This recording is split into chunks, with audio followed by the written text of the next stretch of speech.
Radio Resat presenta Entre micros anda el juego. Una serie de entrevistas radiofónicas sobre artes escénicas. Porque apenas nos gusta hablar de teatro.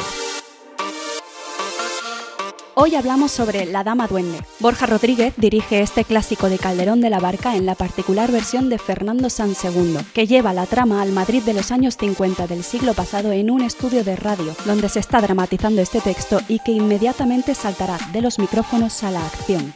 David Ojeda entrevista a ambos sobre esta creación que ha sido galardonada con el premio a la mejor dirección en el Festival Internacional de Cáceres.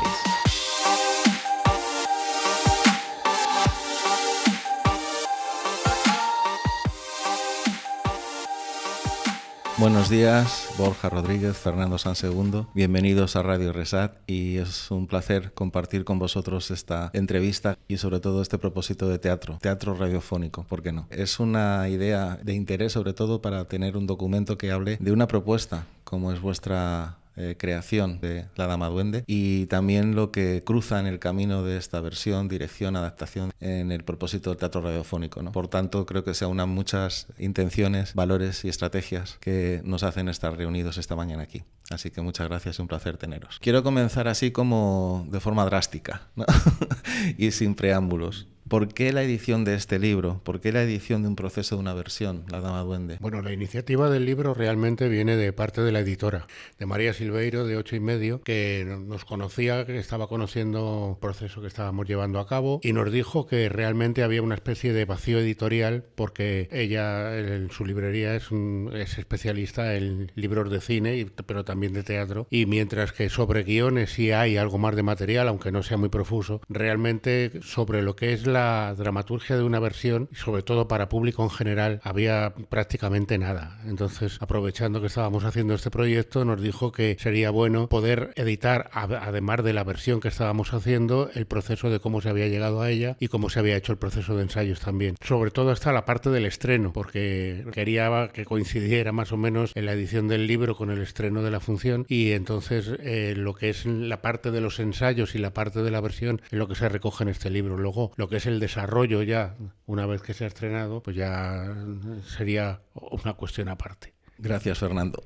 ¿Y tú, Borja? Sí, o sea, fue así, es iniciativa de María, de la editorial 8 y medio. Y luego, por mi parte, he querido responder a las preguntas que desde niño me vienen atormentando muchas veces, que es cuando se meten en la sala de ensayo, ¿qué pasa ahí? Quería hacerlo de una manera sencilla, generosa, desenfadada también, porque en esta profesión a veces hay un artificio que impide ver los materiales bien, y quería hacerlo, pues eso, desde el desenfado y la facilidad. Es un libro bastante didáctico. Diría que es una guía de trabajo para cómo acercarse a la escenificación de un clásico, de muchos motivos. Y desde ese lado yo creo que es de agradecer, sobre todo la claridad, el procedimiento de lo que demarca y explica de todo el proceso que conlleva una puesta en escena de un clásico y su acorde actual, ¿no? Acercarlo a una realidad de actualidad. El libro tiene muchas partes que se resumen desde los apuntes y los bocetos para realizar una obra como La Dama Duende, las estrategias que tiene una versión, qué tratar de qué versiones, la obra en sí, ¿no? Cómo se constituye la obra y cómo se lleva en pie, puesta en escena y todos los ajustes de la versión. Todo eso que está desgranado a lo largo del índice y lógicamente en toda la escritura. Y una pregunta más curiosa hacia esto. ¿Cómo es escribir a dos manos? Pues el orden más bien lo ha propuesto Fernando, aunque con total libertad. Yo he tenido total libertad sabiendo lo que él estaba haciendo y él sabiendo lo que yo estaba haciendo. Lo hemos puesto en común, apenas hemos tenido que rectificar después de este diálogo porque ha sido a partir de un trabajo que hemos compartido durante casi 2 años. Entonces estábamos muy de acuerdo en lo que iba saliendo, lo que iba, y por lo menos por mi parte. No sé si Fernando estará de acuerdo. ¿No es así, Fernando? Sí. No, estoy de ¿Ves acuerdo. cómo estamos de acuerdo?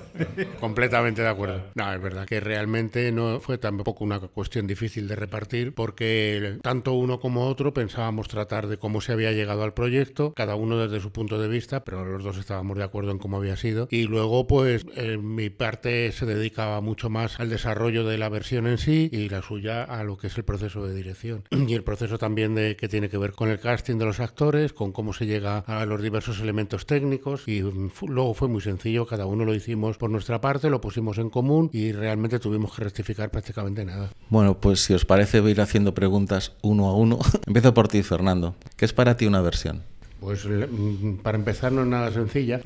La diferencia fundamental entre una versión y lo que es una escritura de un texto original, para mí se resume en algo que me parece muy claro, que es que una versión casi siempre, yo creo que el 99% de las veces, se hace para un proyecto en concreto, mientras que un texto nuevo, un texto original puede ser incluso una necesidad de exponer una idea y de llevar la escritura a cabo. Realmente la versión se hace para un espectáculo y siempre, claro, es partiendo de un texto que ya existe. Y para mí lo que es una versión es adaptarse a las necesidades de cómo va a ser después un espectáculo. Se hace siempre desde el punto de vista de un equipo, no solamente de una persona. Y quiere decir que sería un poco absurdo escribir una versión a ver si alguien quiere coger ese tipo de versión cuando no va a ir a un espectáculo en concreto y a una forma de mirar el espectáculo en concreto, ¿no? En este caso, por eso, aunque parta la idea de uno o parta la idea de otro, me refiero tanto en nuestro caso como en otras adaptaciones o en otras versiones, siempre la cuestión parte de poner en común qué se quiere hacer con esa versión. Por eso, para mí, decir lo que es una versión depende mucho de cada versión, porque unas veces lo que se necesita es una adaptación, que a veces es simplemente un desbroce de un texto o una cuestión de lenguaje o una reducción de personajes, y otras veces es todo lo amplia que uno quiera ser, porque realmente el término versión yo creo que abarca desde una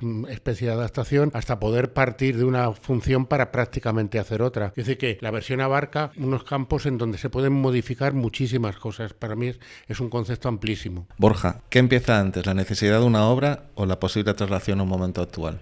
Pues mira, yo creo que lo que primero empieza es la necesidad que tiene uno desde pequeño de llevar al teatro su voz, lo que le pasa. Eso es fundamental. Si no existe eso, pues hay otros lenguajes, pásate a otros lenguajes. Una vez estamos en esa búsqueda, que es la que nos hace, porque vamos buscando historias, las historias nos van haciendo, nos van dejando su forma. Entonces, una vez tenemos eso, según el proyecto, mira, cuando llevé a cabo La Viuda Valenciana, iba muy de la mano lo que era el carnaval, lo que era referentes como la película Malena de Tornatore y lo que era el texto de Lope de Vega. En el caso de La Dama Duende, primero estuvo Vamos a hacer La Dama Duende. Hubo unos referentes que al principio visitamos y que los dejamos atrás, bien porque al acercarnos vimos que no tenía hilazón, no tenía razón de ser, y luego otros que evolucionaron dentro de la versión. Quiero decir con esto que depende del proyecto, pero lo que no debe faltar nunca es la necesidad, el tener un problema y ver la función como un problema, en positivo, eso sí, porque dirigir una función sobre todo es un acto de optimismo y de poner en positivo un montón de cosas que no existen en ningún lado, solamente en tu cabeza. Entonces, o eres optimista también o lo llevas crudo.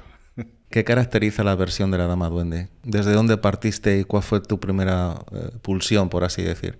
Bueno, la primera pulsión realmente fue una pulsión incitada, porque realmente partía de que estábamos hablando de qué función podríamos hacer, porque habíamos colaborado ya en la anterior que dirigió Borja, bueno, en una de las anteriores que dirigió Borja, que era El amor enamorado, y había hecho yo la versión también. Entonces nos propusimos continuar este camino y hacer la versión y el montaje de otra función. Entonces, mientras estábamos buscando, yo lo que no sabía es que Borja ya tenía clarísimo que lo que quería hacer era La Dama Duende. Entonces no fue muy difícil elegir la función porque estaba ya prácticamente elegida, ¿no? Y a la idea de la radio, por ejemplo, de poner La Dama Duende como una retransmisión del Teatro del Aire, realmente era una idea que estaba casi desde el principio también. Luego, en nuestra manera de trabajar hay algo curioso, que como aparte de habernos dedicado específicamente en este caso a unas labores concretas, Borja también escribe y yo también dirijo, muchas veces son lenguajes en que nos entendemos muy bien porque somos muy poco competitivos en ese sentido,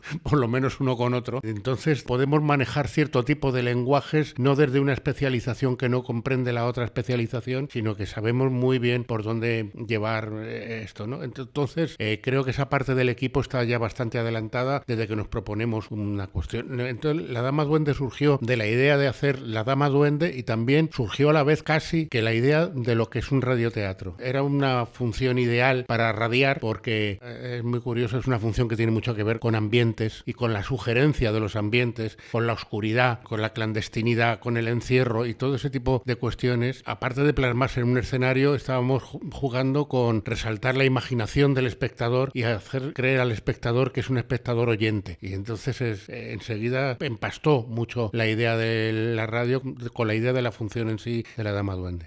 Borja, frente a la propuesta, ¿cómo se dirige o cómo te planteas que este diálogo esté con el dramaturgo, en este caso el versionador? Pues con total libertad, desde Dado luego. que los dos manejáis los dos registros, de director y de dramaturgista, o de versionador en este caso, o de escritor. Pues eso, como ha sido un proceso en evolución, que hemos estado mano a mano, jornada tras jornada, o sea, nos juntamos, nos comemos un cocido, Fernando y yo, y hablamos mucho. Y a la hora de llevarlo a escena, de verdad que es una lucha, entre comillas, en la que yo lo defiendo de verdad con honestidad, porque creo en ello, porque lo he visto crecer, lo he visto nacer. Lo que yo le he propuesto a Fernando, lo que Fernando me ha propuesto a mí, al final es un pacto entre los dos, y es así como llega a la escena. Llega un texto estilizado, eso sí, claro, y algo que ha salido de casa de Fernando, y ahora hay que pasarlo por el tamiz, por la centrifugadora, que me gusta llamarlo así, la centrifugadora, que es un ensayo, que es agitarlo en todas las direcciones, y ahora a ver qué casa con lo que hablamos con el ensayo. Ese pacto se debe mantener, puede evolucionar, claro que sí, pero ese es el tratamiento, y esa es la evolución. De no haber escogido el radioteatro, ¿se os ocurrió alguna alternativa? Es decir, ¿qué otra posibilidad de estructura, versión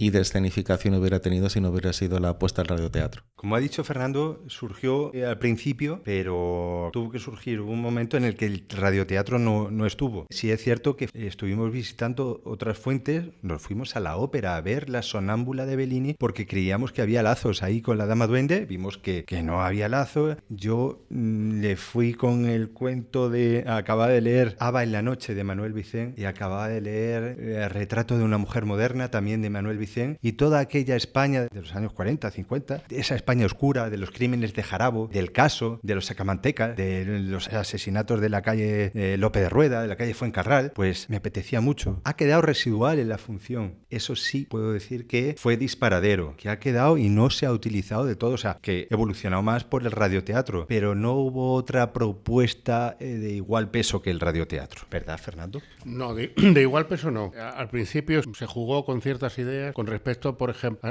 a situarla o no en otra época. Bueno, que Borja desde el principio tenía claro que no le convencía mantener lo que era el siglo XVII, pero se habló en un momento del romanticismo. A mí era una idea que no me convencía mucho tampoco, porque me daba la impresión de que era un cambio de época, pero que tampoco era para nada efectivo. Quiero decir que yo creo que parece que ahora es obligatorio, cuando haces una función de teatro clásico, ponerla en otra época, sea la que sea. Muchas veces es por un motivo y otras veces, pues a mí me parece, por lo menos, aunque a lo mejor los creadores saben perfectamente por qué lo han hecho, a mí como receptor, como espectador, muchas veces me parece que ha sido gratuito o que ha sido casual, que podía ser esa época como podía ser otra. Por ejemplo, la Dama Duende, traerla a los años 50, lo que estamos hablando es de una época oscura que es mucho más reconocible que la del siglo XVII, aunque la del XVII la tengamos muy estudiada o la gente la pueda conocer perfectamente, no está tan vivida ni tan cercana como es en los años 50, que son unos años muy oscuros en un sitio en concreto en donde los derechos de la mujer son muy limitados, en donde puede ser creíble que unos hermanos tengan encerrada a una señora en una casa.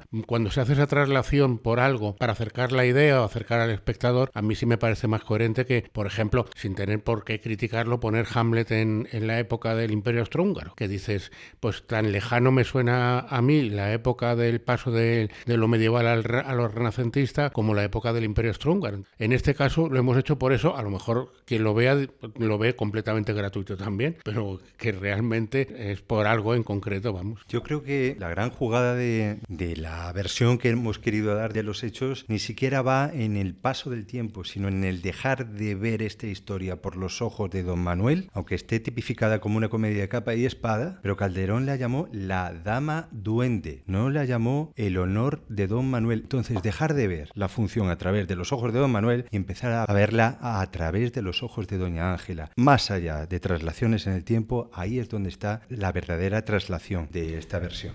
Sigo contigo, Borja. Entre un clásico, un texto clásico, un texto contemporáneo, ¿qué te da más rabia o qué te apetece más? Pues las dos cosas. Siempre que haya un problemón que solucionar en cuanto a atender a esa cuestión. No digo dejarla solucionada, sino atender a esa cuestión. Me da igual uno que otro. Teatro clásico creo que hoy día, y por lo que he podido aprender en todo este tiempo, teatro clásico no hacemos teatro contemporáneo todo el rato, porque recrear aquellas condiciones, aquel lenguaje, es imposible. Es imposible y sería además infumable. Es teatro contemporáneo, no podemos dejar de hacer teatro contemporáneo y además que nos apele a nosotros. Eso es lo importante. Digamos que hay propuestas a futuro o no. Sí. Hay la propuesta de proponernos algo. Estamos ahí en esa búsqueda que nos hace. De todos modos, a mí también me compromete algo que sé que le compromete también a Borja. Lo estoy pensando yo ahora mismo, que es a la hora de proponernos esto, como es también para un proyecto en concreto, también sabemos que estamos jugando de algún modo con las posibilidades y la valentía de una producción en concreto, que aun siendo una producción privada, de pronto está contando con unos profesionales tremendos en la parte técnica, en la parte de escenografía, de vestuario, de iluminación, y luego está contando con un reparto de 8 actores y actrices que ahora mismo para un proyecto privado es realmente algo suicida, que afortunadamente le está saliendo bien, pero que también sabemos que no podemos jugar con decir vamos a hacer esto y ya está. O sea, que tenemos que mirar muchas posibilidades, lo consultemos o no lo consultemos exactamente con producción, porque hay veces que más que consultarlo lo imponemos, ya lo sé, pero bueno, que siempre con un punto de responsabilidad. Como obra viva, cuando llega una posible sustitución dentro del elenco, ¿cómo os afecta en la construcción? Digo por ambas partes, si todavía hay retoques y en ese caldo de cultivo, ¿cómo se juega?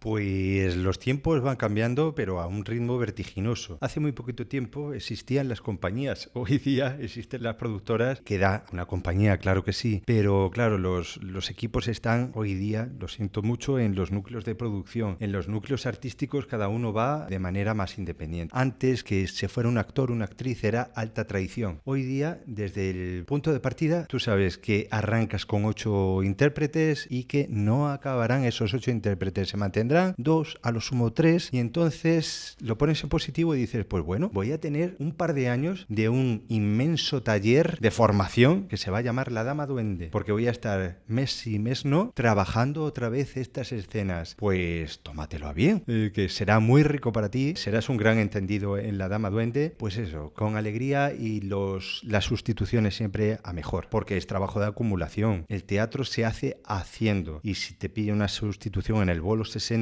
sabes mucho más que en el ensayo general cuando eras jovencillo. Para ti, Fernando, cuando hay que sustituir, ¿entras en vértigo o te es fácil? Digo, a la hora de la escritura, de la versión. No, la verdad es que en general se respeta. Lo que pasa es que muchas veces lo que sí se observa es, yo que ahora por generosidad de producción y de dirección estoy metido también como intérprete en la función desde el principio, lo observo mucho más de cerca. No tengo que acudir a ensayos, sino que estoy ahí directamente. Y la verdad es que lo que sí se ve muchas veces es como un mismo texto que ya lo has visto de alguna manera transformado, porque es un proceso de transformación siempre desde que se escribe hasta que se dirige, hasta que se interpreta. Para mí, por eso el teatro es una cuestión de equipos, porque quien pretenda a la hora de escribir saber cómo se va a interpretar eso, está loco. Y el director también puede confiar en más o menos cómo lo va a ver, pero no del todo. Entonces, cuando hay ese tipo de sustituciones, que hemos tenido ya alguna, aunque provisionales, es curioso ver cómo con una misma escritura los personajes pueden transformarse, porque por mucho que se mantenga la misma disciplina de montaje y la misma disciplina de texto, naturalmente lo pasas por un filtro o por otro y los personajes parecen transformarse casi en otros personajes sin por eso estar traicionando la historia. Bueno, yo quiero preguntaros en lo específico de lo que os ha producido la inmersión de la accesibilidad dentro de esta concatenación de propósitos. ¿Cómo vino y por qué, en este caso, Borja? Pues la accesibilidad a mí me parece que es algo extracotidiano, pero que debería ser cotidiano. Es decir, como existen las barandillas en los portales o los pasamanos en las puertas, y entonces asistir a esta incorporación es lo que me parece de verdad. Es decir, estamos asistiendo a esto, pero algo que debería ser totalmente natural y estar incorporado a todos los teatros. Es asombroso ver cómo en algunos grandes teatros donde vamos, pues que somos la primera experiencia. Recuerdo en el Teatro Rojas, en una de las funciones, fuimos los primeros. Pues bueno, pues con asombro se se vive con asombro y de verdad con mucha alegría de decir, pues venga, vamos para adelante. Sí, teatro clásico, ¿qué pasa? Sí, y accesibilidad, claro que sí. Pues eso, con un claro que sí muy grande, así se vive. Sí, no, y debería ser algo habitual, no solamente porque es un servicio imprescindible, bajo mi punto de vista, sino también para acostumbrar al público general a que eso existe, porque muchas veces para ellos es una especie de choque decir ¿por qué me están poniendo unos sobretítulos? Cuando debería ser algo para servir de utilidad a quien lo necesita y a quien le viene bien, y quien no, no pasa nada. El encontrarse con esto muchas veces es una extrañeza para el público en general, y yo creo que cuando se llegue a algo que tenga más que ver con la lógica será cuando realmente esto esté visto como una parte más del espectáculo y algo incorporado completamente a una representación. Quiero abrir al público presente si queréis intervenir con alguna pregunta o escozor que tengáis a tenor de la conversación. Estáis invitados. Hola, muy buenas, Borja y Fernando. Yo soy Tolo Ferrá, director de teatro y profesor interino de aquí de la RESAD de Dirección Escénica. Esta primera es para Borja. En tu libro hablas de que hay es que ahora no recuerdo el nombre que tiene, tu libreta. ¿Desde cuándo te acompaña? ¿Cómo es ese despliegue de ideas a partir de ese primer motor interno? Y para ti, Fernando, me llama mucho la atención también, al trabajar un texto clásico, el cómo se plantea el trabajo de la palabra en los primeros momentos de ensayo. ¿Cómo chocas tú como versionador con respecto a ese trabajo que es de comprensión del propio lenguaje trasladado a la acción? Pues sí, en el libro hablo del cuaderno más gordo que hay en mi biblioteca, que se llama La Búsqueda, y existe ese libro que me acompaña pues desde hace como 15 años así, aunque creo que siempre ha habido un libro de búsqueda, porque creo que mi trabajo, a veces no, a veces pues uno hace de todo, claro que sí, que también está muy bien, pero el trabajo fundamental de uno creo que debe ser un buscador de tesoros, y así se articula esto desde la historia del abencerraje y la hermosa jarifa, que era una rareza, una fricada que yo estudié en el instituto y me acompañó hasta la Compañía Nacional de Teatro Clásico, que yo estuve haciendo el montaje y fui compañía invitada a la Compañía Nacional de Teatro Clásico con La hermosa jarifa. Pues era un titulito que en el instituto me salió en un examen, mi madre, que era maestra, me lo había preguntado y estaba apuntado en el libro de lengua y literatura, recuerdo en las pastas, Historia del abencerraje de la hermosa jarifa. Creo que de ahí nace. ¿Cómo se estructura esta libreta? Va desde tener El pan de todos desastre, que es una de las obras que a mí más me apasiona, a rarezas, El conde de Viseo, a tener Lo que pasa en una tarde, Lope de Vega. Estas fricadas, como a uno desde pequeño ni le ha gustado el fútbol, ni el tenis, ni nada, pues cada uno es friki de lo suyo. Y mi voz siempre ha estado en la dramaturgia, en el teatro, y este cuaderno se estructura a partir de esas pequeñas fricadas que desde luego te concilian mucho con el niño que fuiste, por lo que te sentiste diferente, extraño, llámalo como quieras, y hoy día dices, pues mira, aquí había un tesoro. Y esa es la misión de esta libreta y creo que de mi voz en el teatro.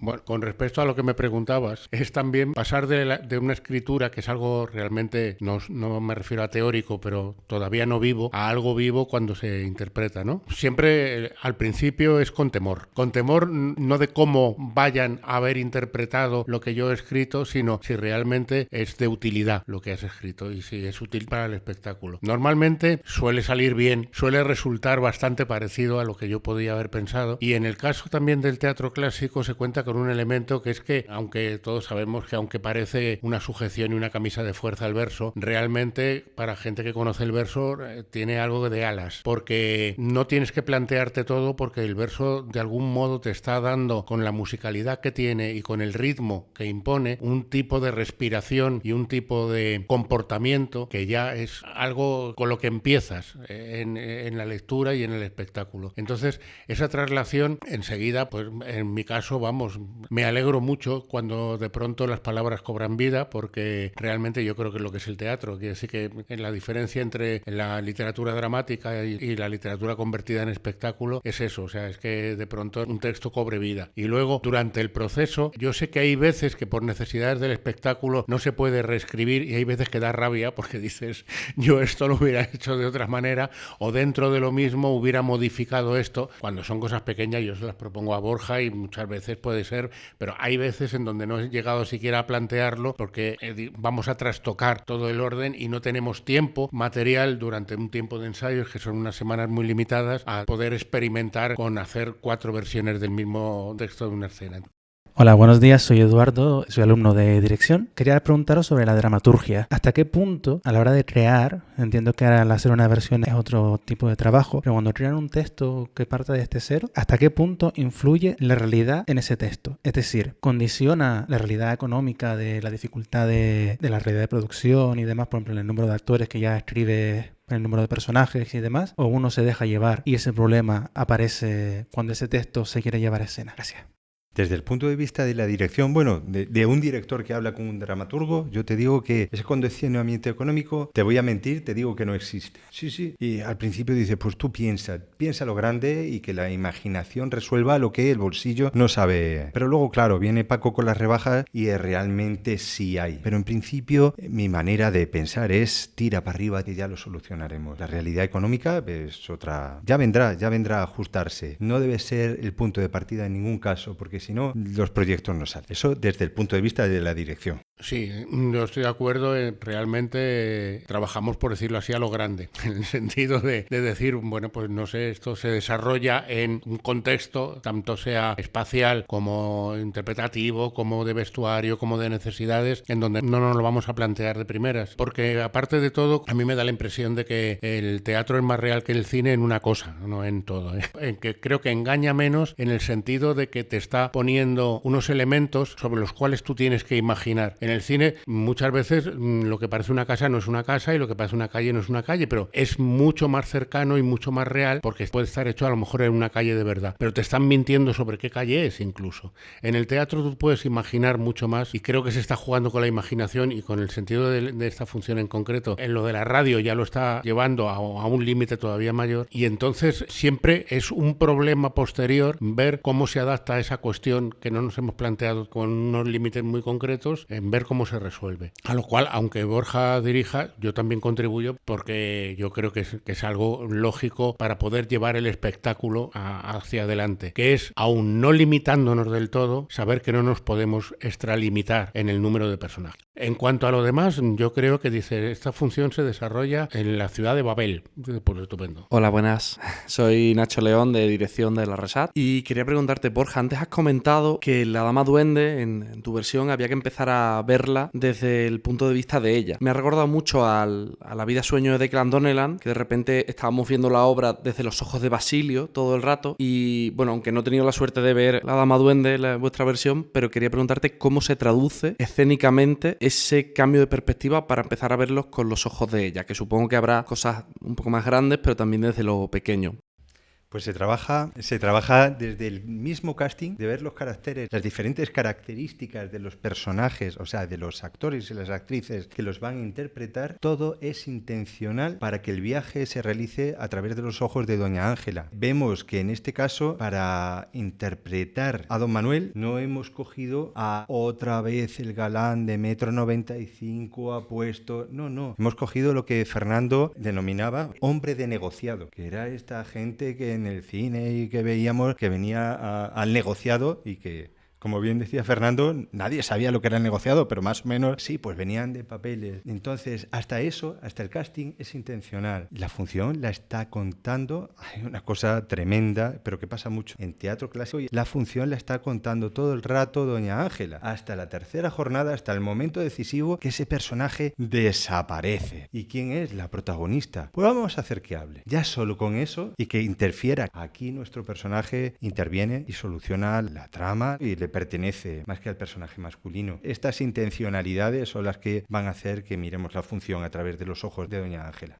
Sí, puedo añadir algo. Es con respecto a esto que preguntabas, incluso desde que Borja me dijo que el punto de vista en cuanto a protagonista, pero no en el sentido de quién tiene más peso, sino desde dónde se va a ver la función. Esto influye incluso, ya se queda como idea desde que empiezas a hacer la función. Por ejemplo, en el original de Calderón se presenta a dos señores que llegan a Madrid y que se ponen a hablar sobre la casa donde van a ir. En este caso empieza la función igual, pero realmente por una aparición iluminación que está añadida, lo que estamos viendo es dos señores que están en la calle por donde va a pasar doña Ángela. Entonces, la perspectiva es, incluso de los transeúntes, es completamente distinta. Todo es un inicio para que doña Ángela se encuentre con ellos, para que doña Ángela huya de don Luis, para que doña Ángela llegue a su casa y no sepa lo que ha pasado en la calle. Está, de alguna manera, aunque la sucesión de escenas sea muy similar, hay insertos y hay cambios de orden que están hechos para que el espectador también, la línea que vaya siguiendo principalmente, sea la de doña Ángela. Hola, mi nombre es Alejandro Cavadas, soy alumno de dirección de escena. ¿Cómo la adaptación teatral, sobre todo en el Siglo de Oro, puede ayudar a atraer al público nuevo, público joven a los teatros? Tenemos un problema, ¿no?, en general de públicos nuevos en el teatro y el Siglo de Oro es nuestro referente, nuestro mayor bien que tenemos dentro de la cultura teatral. ¿Cómo la adaptación nos ayuda a atraer nuevos públicos y dónde está el límite sin desvirtuar el espíritu del texto, no hacer una adaptación que sea sencilla y fácil para los jóvenes o para público menos entendido en el teatro? ¿Cómo encontrar ese punto medio? Pues yo creo que la respuesta es sintiéndonos en el compromiso de seguir en el asombro. Punto. Le debemos el asombro al teatro. Con La Dama Duende estamos asistiendo a teatro lleno. Hemos sido fieles a esa necesidad de resolver un problema, que es la función de teatro, mediante estas estrategias, pero hemos sido honestos con los materiales. No hemos hecho ninguna disonancia psicodélica. No hemos sido de modernos.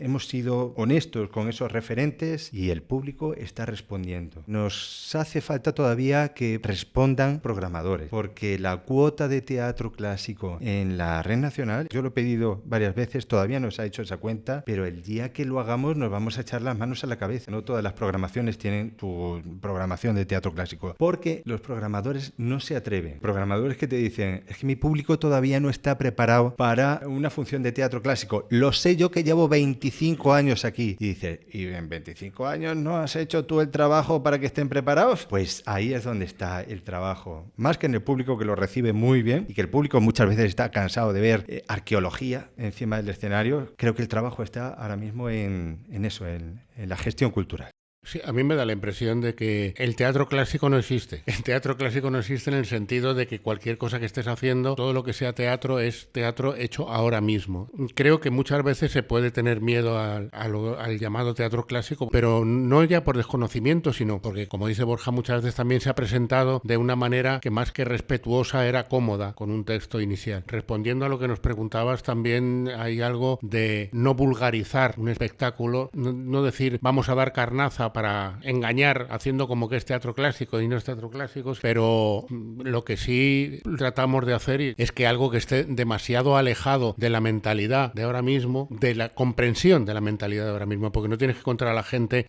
personajes que sean ellos mismos o que sean reconocibles ahora mismo, sino que sean comprensibles ahora mismo. Entonces, llegar a eso me parece que es lo fundamental y luego hacerlo asequible. Asequible no es barato, asequible es simplemente que alguien que está manejando unos términos o un lenguaje que no comprende no puede meterse en una función, no puede la velocidad a la que va una función no te deja reflexionar igual que cuando lees un texto, tiene que entrar de primeras y luego hay cuestiones que son completamente obsoletas que ahora mismo no se entienden. Entonces el transformar ese tipo de cosas sin perder la esencia me parece que es lo fundamental. Voy a empezar por una frase que acabas de decir, trasladar sin perder la esencia. Creo que es un buen resumen de lo que nos une esta mañana. La Dama Duende procesa una versión. Gracias Borja, gracias Fernando. Gracias también a Tolo Ferrá, al alumnado de dirección que está participando. Y quería atreverme, Fernando, a si te haces un cameo radiofónico y cierras como director narrador de esta estupenda y vertiginosa y sugerente versión que habéis realizado La Dama Duende para hacer el colofón, si no te importa. Apuradas y trastabillando, vienen doña Ángela y su criada Isabelita, ocultando como pueden sus rostros y su identidad, sin dejar de mirar hacia atrás a un hombre que de lejos las sigue.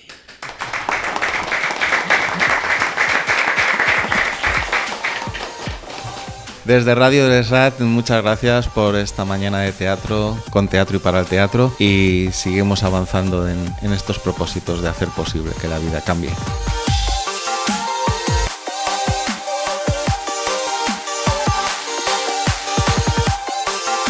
Hasta aquí Entre Micros anda el juego. Una serie de entrevistas radiofónicas sobre artes escénicas. Porque apenas nos gusta hablar de teatro.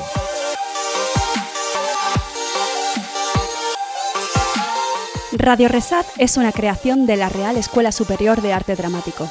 Con producción de la Asociación José Struch por el Fomento del Teatro. Locución Diego Elices y Sofía Somma. En la técnica y música original Domingo Ortega. Les emplazamos para próximos podcasts de Radio Resat. No faltes. Hasta pronto.